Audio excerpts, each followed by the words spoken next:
"You're running Bitcoin mining during heart surgery." I said it quiet, matter of fact, like I was telling Dr. Colin Roussel his coffee was cold. "My name's Travis Belden. I'm 34, been the systems administrator at St. Alder Regional Medical Center in St. Paul, Minnesota for 3 years. I handle server uptime, database maintenance, security patches, the kind of work that keeps life support machines running and patient records accessible when surgeons need them at 3 a.m. I take it seriously because people die when systems fail. That Tuesday morning, I'd been tracking unusual GPU spikes on our main server cluster. Strange patterns during off-peak hours, right when the operating rooms were busiest. Processing power getting diverted from critical functions.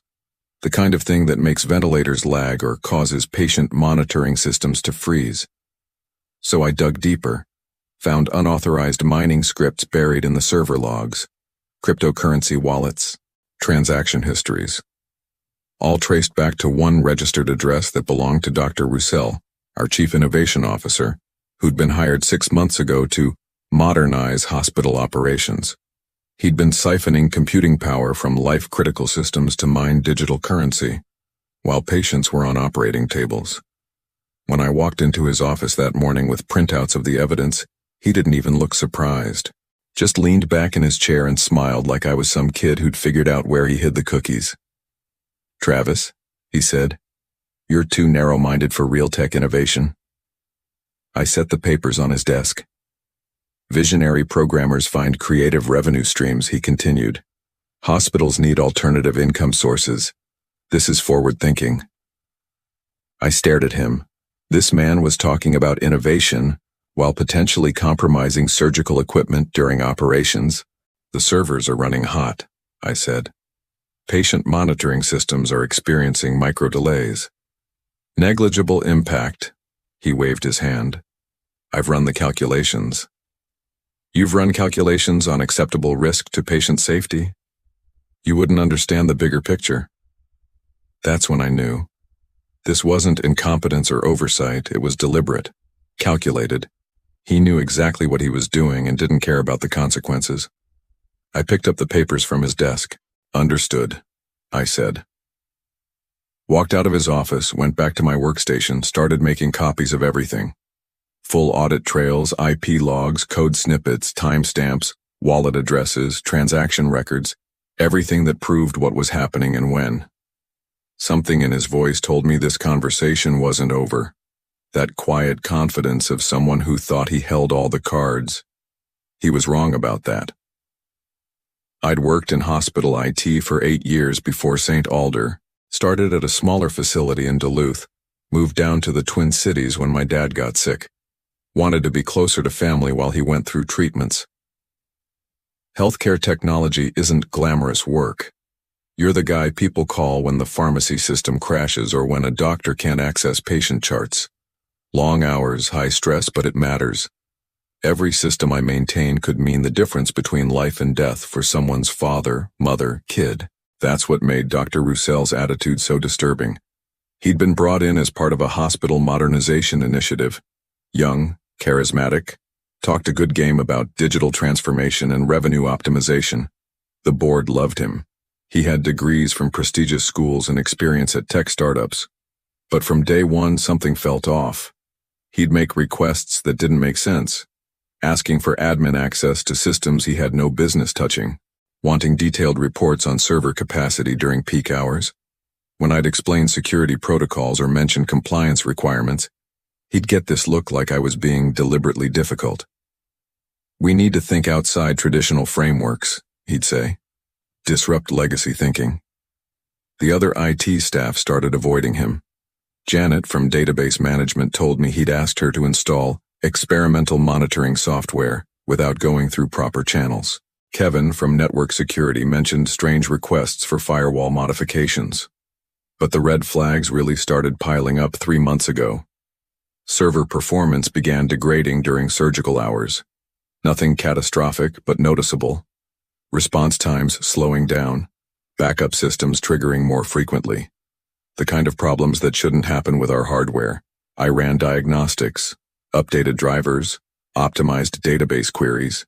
Nothing explained the pattern. Then I started noticing the timing. The performance issues correlated with periods when Dr. Roussel was in the building. Late nights, weekends, early mornings.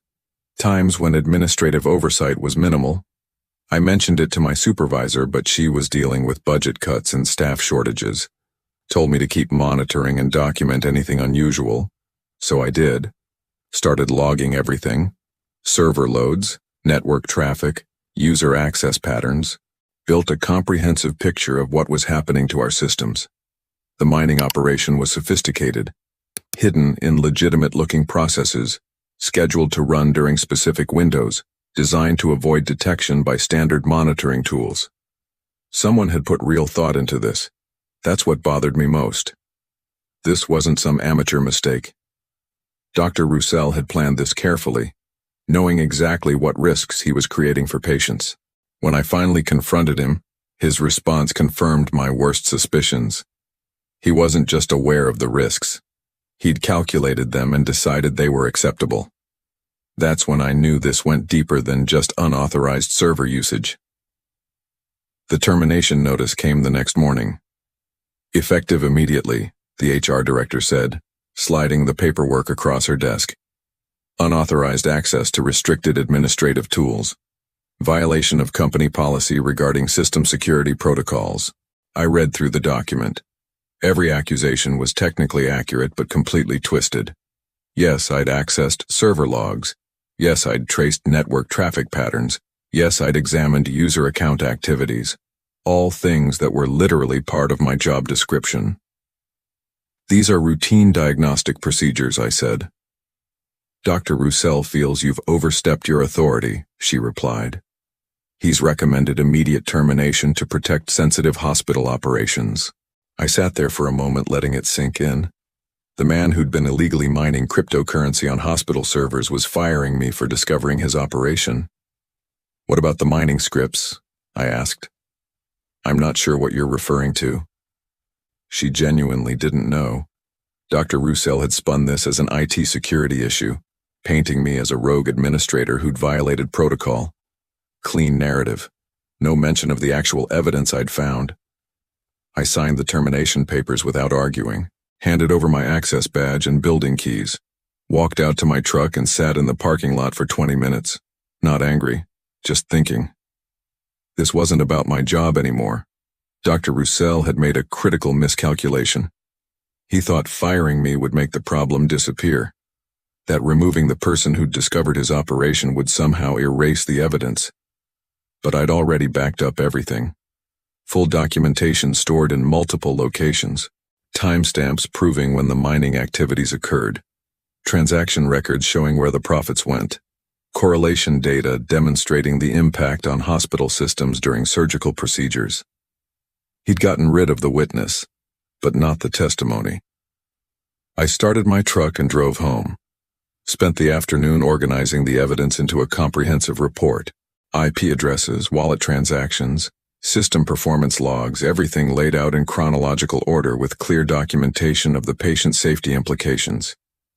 Then I made a phone call. The Minnesota Department of Health has a fraud reporting hotline. Takes about 10 minutes to file a formal complaint if you have proper documentation. They ask detailed questions about the mining operation, the timing during surgical procedures, and the potential impact on patient care. We'll need to forward this to the medical board, the investigator said, and probably the Office of the Inspector General. This involves potential violations of federal healthcare regulations. I understand. Are you willing to provide testimony if needed? Yes.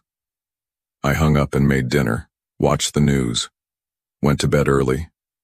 Dr. Roussel thought he'd solved his problem by eliminating me. He was about to discover he'd only made it bigger. The investigation started Tuesday morning. I was having coffee at home when my phone rang. Unknown number with a Minnesota area code. Mr. Belden? This is Special Agent Patricia Walsh with the Office of Inspector General. We've reviewed your complaint regarding cryptocurrency mining at St. Alder Regional Medical Center. Can you meet with our forensic team this afternoon? Yes. We'll need access to your documentation, and we'll want you present when we examine the hospital servers. 2 hours later, I was walking back into St. Alder with 3 federal investigators and a forensic computer specialist. The look on Dr. Roussel's face when he saw me in the lobby was worth the entire ordeal. "What's the meaning of this?" he demanded, approaching our group. "Dr. Roussel." Agent Walsh showed her credentials. "We're here regarding allegations of unauthorized system usage affecting patient care operations. We'll need access to your server room." "This is ridiculous. Mr. Belden was terminated for security violations. He's not authorized to be in this building. He's here as a witness in a federal investigation." The hospital administrator appeared, looking confused and concerned. Within minutes, we had full access to the IT infrastructure. What the forensic specialist found exceeded even my documentation. The mining operation was more extensive than I'd realized. Multiple cryptocurrency wallets, transactions dating back 4 months, estimated profits exceeding $60,000, all while diverting processing power from critical medical systems. But the real revelation came when they traced the network activity during specific surgical procedures. "Look at this," the specialist said, pointing to her laptop screen. "On March 15th, during a 6-hour cardiac surgery, mining activity spiked to maximum capacity. The patient monitoring system experienced a 12-second delay in data processing. 12 seconds doesn't sound like much, but when someone's heart stops during surgery, 12 seconds can mean permanent brain damage or death." Agent Walsh turned to Dr. Roussel. "Were you aware that your mining operation was impacting life-critical systems during active surgical procedures?" "There's no evidence of patient harm," he said quickly. "That's not what I asked." The hospital administrator stepped forward. "Dr. Roussel, is this true? Have you been running unauthorized software on our medical systems?" "This is a misunderstanding. I was testing innovative revenue streams to help offset hospital operating costs. The mining activity was carefully scheduled to minimize any impact." "During surgeries?" Agent Walsh's voice was flat. "The calculations showed negligible risk." That's when I understood the full scope of what he'd done. This wasn't just theft or unauthorized system usage. Dr. Roussel had knowingly compromised patient safety for personal profit, then calculated the risks and decided they were acceptable. The investigation team spent 6 hours documenting everything: server logs, financial records, correspondence between Dr. Roussel and the cryptocurrency exchanges. They found emails where he'd researched mining profitability and compared it to potential system performance impacts. One message to a tech consultant was particularly damning. "Need to optimize mining efficiency during peak hospital hours. Can we increase GPU utilization without triggering monitoring alerts?" Another email discussed acceptable latency thresholds for medical equipment and whether brief delays in patient monitoring would be noticed by surgical staff. He'd researched the risks, calculated the probabilities, decided that potential patient harm was an acceptable cost for his cryptocurrency profits. By evening, Dr. Roussel had requested legal representation. The hospital administrator called an emergency board meeting. Agent Walsh asked if I'd be available for additional testimony as the investigation expanded. "This is just the beginning," she said. "We need to determine if any patients were actually harmed by the system delays. That could turn this into criminal charges." I drove home that night knowing Dr. Roussel's carefully constructed plan was unraveling. He'd tried to eliminate the problem by firing me, but federal investigators don't care about employment disputes. They care about evidence. And now he was facing something much bigger than a personnel issue. The medical board review began the following week. Dr. Margaret Hayes, the lead investigator, was a surgeon with 30 years of experience and zero tolerance for anything that compromised patient safety. She'd reviewed cases involving medical malpractice, equipment failures, and administrative negligence. She'd never seen anything like Dr. Roussel's operation.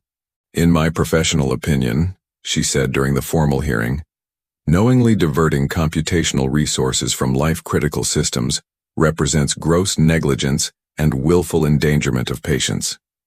The board had subpoenaed records from the past 6 months. What they found painted a disturbing picture of systematic deception. Dr. Roussel hadn't just been mining cryptocurrency. He'd been actively concealing the impact on hospital operations. Medical equipment performance reports had been altered. System maintenance logs showed suspicious deletions. Several instances of surgical equipment malfunctions had been attributed to routine technical issues, rather than the actual cause. Resource conflicts with mining software. The most damaging revelation came from the surgical records review. On April 3rd, during an emergency appendectomy, the patient monitoring system had experienced a 47-second delay in displaying vital signs. The surgical team had noticed the anomaly, but assumed it was equipment lag. The patient survived, but the delay had prevented early detection of blood pressure fluctuations that required immediate intervention. On April 22nd, an anesthesia monitoring system had frozen for 18 seconds during a routine gallbladder removal. Again, the surgical team compensated, but the incident created unnecessary risk and stress during the procedure. On May 7th, the most serious incident. During a complex brain surgery, imaging systems had experienced processing delays that forced the surgical team to pause the operation for 3 minutes while equipment recalibrated. 3 minutes of uncertainty during brain surgery.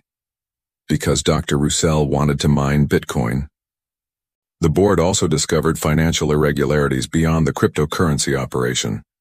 Dr. Roussel had been billing the hospital for system optimization consulting while actually installing mining software. He'd submitted purchase orders for high-performance graphics cards, claiming they were needed for medical imaging enhancements. The cards had been diverted to cryptocurrency mining. He'd also created fake vendor invoices for security software that was actually mining pool access fees.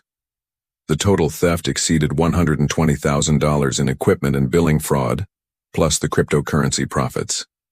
But the board was most concerned about the pattern of deception. This wasn't opportunistic misconduct, Dr. Hayes explained.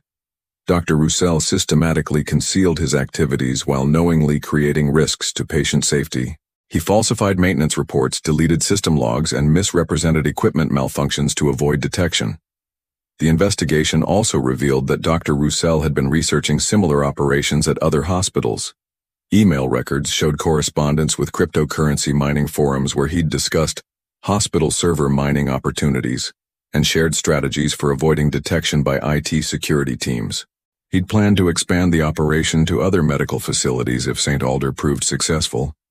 The medical board's final report was devastating. Dr. Colin Roussel demonstrated willful disregard for patient safety, systematic deception of hospital administration, theft of institutional resources, and fraudulent billing practices. His actions represent a fundamental violation of medical ethics and professional standards. They recommended immediate license revocation, criminal prosecution, and permanent prohibition from healthcare administration roles.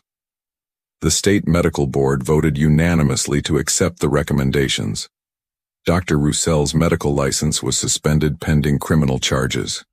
The hospital terminated his employment and initiated civil proceedings to recover stolen funds. The Office of Inspector General referred the case to federal prosecutors for wire fraud and healthcare fraud charges.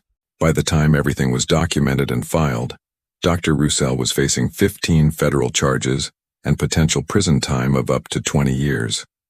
His innovative revenue stream had cost him his career, his freedom, and his professional reputation. Meanwhile, I was fielding job offers from 3 different hospital networks. The federal prosecutors moved faster than anyone expected. Within 2 weeks of the medical board's report, Dr. Roussel was indicted on 14 counts of wire fraud, healthcare fraud, and computer crimes. The Justice Department wanted to make an example of someone who'd compromised patient safety for personal profit. The case attracted national attention. Healthcare cybersecurity experts called it unprecedented. The idea that a hospital administrator would risk patient lives to mine cryptocurrency became a symbol of everything wrong with prioritizing profits over care. I testified before a federal grand jury, explaining the technical details of the mining operation and its impact on hospital systems. The prosecutors were thorough, walking through every piece of evidence with forensic precision. But the most powerful testimony came from the surgical teams. Dr. Patricia Morrison, the cardiac surgeon who'd performed the 6-hour heart surgery during peak mining activity, was furious when she learned about the system delays. "We noticed lag in the patient monitoring displays," she testified. "Brief delays that forced us to rely on backup indicators and manual observations. We attributed it to normal equipment aging, not knowing someone was deliberately compromising our systems." Dr. James Kellner, who'd performed the brain surgery affected by imaging delays, was even more direct. "If I'd known administrative personnel were running unauthorized software during critical procedures, I would have demanded their immediate removal from the facility. Patient safety depends on absolute system reliability." The evidence was overwhelming. Server logs, financial records, cryptocurrency transactions, system performance data, patient records, and testimony from medical staff created an unassailable case.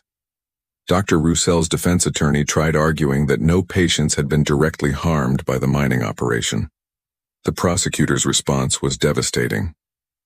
The defendant created a Russian roulette scenario with patient lives. The fact that no one died doesn't mitigate his willful endangerment of vulnerable people under medical care. The trial lasted 3 days. The jury deliberated for 2 hours. Guilty on all counts. Dr. Roussell received 8 years in federal prison, 5 years supervised release, and restitution of over $400,000, including investigative costs, legal fees, and system remediation expenses. The judge's sentencing statement was particularly pointed. Medical professionals hold positions of extraordinary trust. Patients and families depend on hospital systems to function reliably during their most vulnerable moments. The defendant violated that trust in the most cynical way possible, prioritizing personal profit over human life. But the story didn't end with the conviction. The case prompted congressional hearings on healthcare cybersecurity. New federal regulations required hospitals to implement enhanced monitoring systems for IT infrastructure. The Department of Health and Human Services created a task force on medical facility cybersecurity standards. St. Alder Regional Medical Center hired me as Director of Information Security, with a mandate to rebuild their entire IT infrastructure and implement industry-leading cybersecurity protocols. Other hospitals began reaching out, wanting consultation on preventing similar incidents. Within 6 months, I was consulting for a dozen medical facilities across the Midwest, helping them audit their systems and train staff to recognize unauthorized activities. The work was satisfying in a way my previous job had never been. Instead of just maintaining systems, I was actively protecting patients by preventing the kind of negligence that had endangered lives at St. Alder. Dr. Roussell had thought he was being innovative, finding creative revenue streams while minimizing risk through careful calculations. He'd miscalculated everything. The real innovation was maintaining absolute integrity in systems that people depend on for their lives. That's not narrow-minded thinking. That's professional responsibility. The prison sentence was handed down on a cold December morning in federal court. I sat in the gallery watching Dr. Roussell in his orange jumpsuit as the judge read the verdict. 8 years federal prison, 5 years supervised release, full restitution plus damages. He'd tried pleading down to lesser charges, claiming his actions were misguided innovation rather than criminal fraud. The prosecutors weren't interested. The defendant systematically endangered patient lives for personal profit. The prosecutor said during closing arguments, "This represents the worst kind of betrayal of medical ethics and public trust." When the judge asked if Dr. Roussell had any final statements, he stood slowly. "I still believe hospitals need innovative revenue solutions," he said. "My methods may have been flawed, but the underlying vision was sound." Even facing 8 years in prison, he couldn't admit that mining cryptocurrency during surgeries was fundamentally wrong. The judge's response was swift. The court finds no evidence of remorse or understanding of the gravity of these crimes. The defendant continues to characterize willful endangerment of patients as innovation. This attitude demonstrates the need for a substantial period of incarceration to protect the public. Maximum sentence. As the bailiff led Dr. Roussell away in handcuffs, he looked back at the gallery. His eyes found mine for just a moment. I didn't smile, didn't nod, just watched him go. This wasn't about personal satisfaction. It was about consequences finally catching up to someone who'd calculated that patient safety was an acceptable risk for personal profit. The courtroom cleared quietly. Reporters filed their stories about the landmark case. Hospital administrators from across the country had attended to watch the proceedings. Outside in the December cold, Agent Walsh approached me. "Thank you for bringing this forward," she said. "Cases like this prevent others from making similar calculations." I shook her hand and walked to my truck. The notification came through 6 months later. Dr. Roussel's appeal had been denied. His medical license was permanently revoked. The cryptocurrency profits had been seized and returned to St. Alder Regional Medical Center for cybersecurity improvements.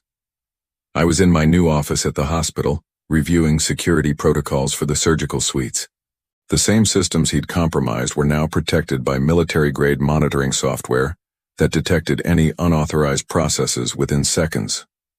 My team had implemented safeguards that made another mining operation impossible. Real-time resource monitoring, automated threat detection, encrypted communication channels for all medical devices, the kind of comprehensive security that should have been in place from the beginning. The work was more demanding than my old position, but infinitely more meaningful. Every system I protected, every vulnerability I closed, every security protocol I implemented was a barrier between patient care and the kind of negligence Dr. Roussel had represented. Other hospitals had hired me to audit their networks. The consulting work was steady and well paid. More importantly, it was preventing similar incidents across the healthcare system. 6 weeks ago, my security software had caught an unauthorized cryptocurrency mining attempt at a hospital in Des Moines. Different person, same scheme. The administrator was terminated immediately and the incident reported to federal authorities. Dr. Roussel's case had become a cautionary tale taught in medical ethics courses and healthcare administration programs. Students learned about the importance of maintaining absolute integrity in medical systems and the severe consequences of prioritizing profits over patient safety. I finished reviewing the security reports and locked my office. Drove home through familiar streets, thinking about the difference between innovation and integrity. Real innovation in healthcare means finding better ways to save lives. Everything else is just theft with a better marketing strategy.